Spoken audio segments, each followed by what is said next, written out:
Good afternoon. How are you? Well, it's a beautiful Saturday. The sun's coming down. I wasted too much time between some work, but we also went to the Oktoberfest in September in our area, and we watched the crowds at a distance, and they seem to be having a lot of fun.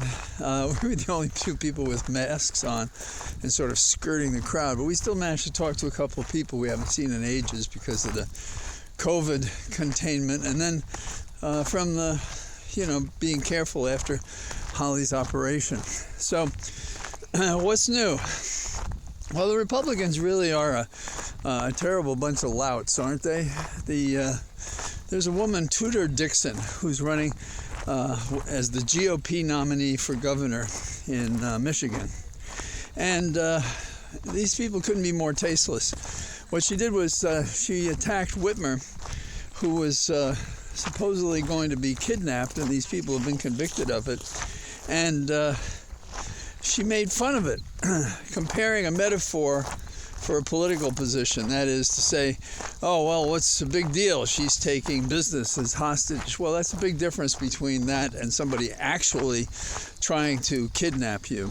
And so some Republicans have taken a step back, but they will tolerate anything to win an election because they can't win an election, apparently, unless they cheat, lie, steal, thieve. The usual tools of the Republican Party these days. Instead of trying to actually broaden the tent, they try to kick people out of the tent and make that smaller tent the universe of voters who put them in office or don't. So I don't know there's any Democrats in Michigan that think much of Tudor Dixon, but she represents the party, the Republican Party. This is what the Republican Party does these days, and that's a shame and a disgrace. I'm looking at the road as I go down here, and I'm thinking, this is really terrible, that soon we're going to have the colors of fall, and but the good thing is we'll have those colors, and that's pretty terrific. Now, let's see, what's another bad story? There's an Arizona judge who says now that Roe v. Wade's been overturned, this law they had on the books for 50 years making it criminal to have an abortion, well, now it's revived like the Frankenstein monster, and we can prosecute doctors and people who have anything to do with abortions. This is a statement, I've said it before, the women don't have to be told this, nor probably any man that would listen to me talk. And it is that this is about more than controlling a woman's decisions about how to handle her body. It is really a form of slavery.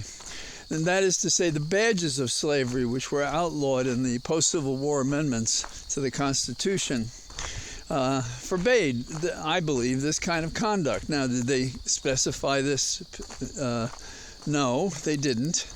And many people thought that the discrimination we were concerned about, and that the universal suffrage that some resisted, was about slaves and blacks. And women weren't even considered until they were considered, but they didn't have the vote until 1920. So women have had a harder time in terms of getting the franchise than any other group in America. And that's hard to say because of the immense division in the nation to have a civil war. But it's absolutely true that this nation has had to fight to make people equal before the law, to give them the right to a democracy and to a franchise. So this Arizona judge, he comes out to me as a relic of the pre-Civil War days, when so many people didn't have the right to vote, were thought of as property or chattel, and I think slaves and women were thought of as slaves and women as property or chattels, and because they didn't have any of those rights. So I'm pointing these things out because this is what we're fighting about. It's not just a way we conduct ourselves in our public discussions and our form of government. Our culture cannot be this. When I was learning about government and politics, and perhaps it's who I chose and had the opportunity to be chosen by, you were to have, well, demeanor, substance, facts, law, the weight of emotion, an ability to present yourself. These people are scavengers and scum, and they're chosen by their party to run for office. And what kind of conduct could we expect if they were elected? What would we have if Tudor Dixon became governor with statements like that? Well, we already see it in Florida.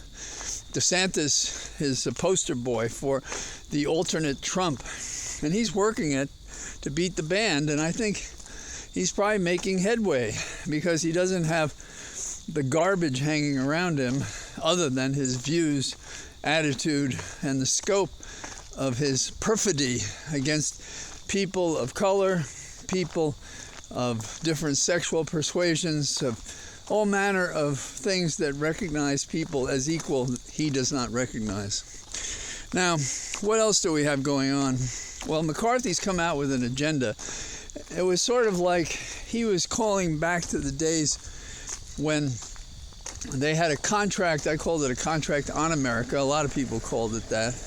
It was Gingrich's idea, and Gingrich pushed it, and it seemed to work for him because a number of people were elected, enhancing his power.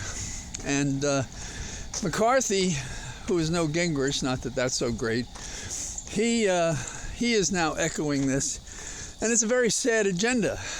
And one of the things that has been identified is how they want to attack our public school system. We do want our children as stupid as possible so they could choose the Republican Party.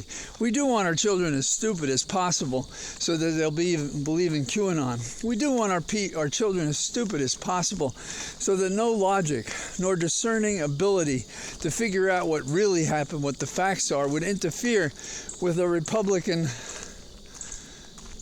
I don't know how you describe it, autocracy, monarchy. That is, lead them by the nose. Do everything to them, but maybe the Kool-Aid. You can save money on Kool-Aid. So Biden has pushed back. Again, the Democrats are going to take a beating until they get out there and they talk and fight like they mean it. I see it everywhere. In fact, in this event that we went to today, and yes, we were at a distance from things, but we could see a Republican tent at this event. I didn't see any Democratic tent. I didn't see any Democratic candidate walking through the people who were there. And if they were, I could have missed them.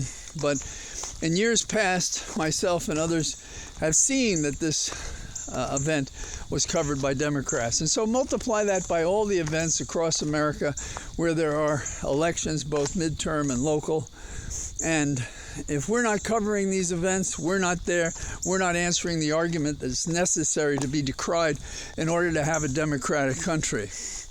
And finally, in the you don't have any balls category, pardon me, it's late. I didn't have anything to drink at this event. I'm an Irishman who doesn't really like beer, by the way. And I have quarter German, so there's something missing in my background. But I could almost be led to drink a pint or two when Getz is apparently going to be cleared of his alleged thought to be true sexual misconduct with minors traveling across state lines, despite the fact that there are two witnesses that pin the tail on that donkey, and despite the fact that he sought a pardon implying that he was guilty, because that's the only time you need a pardon. And now there's talk he's going to be cleared. Why? The prosecutors don't think the credibility of their two witnesses is enough. Oh, well, enter the room with D.A. Bragg in New York. He didn't think it was enough, even though the former D.A. Vance and two outstanding prosecutors thought it was enough to prosecute Trump. So until we decide the law applies to everyone, we shouldn't be surprised if others start saying, the law doesn't matter. And when that happens, the chaos and the possibility of usurping democracy becomes closer to a certainty than just a mere probability. And that's what we have to pay attention to. So, as the lights of the day recede and I walk in my cathedral of trees. I'm glad to join you once more. I look forward to talking to you tomorrow. Bye-bye.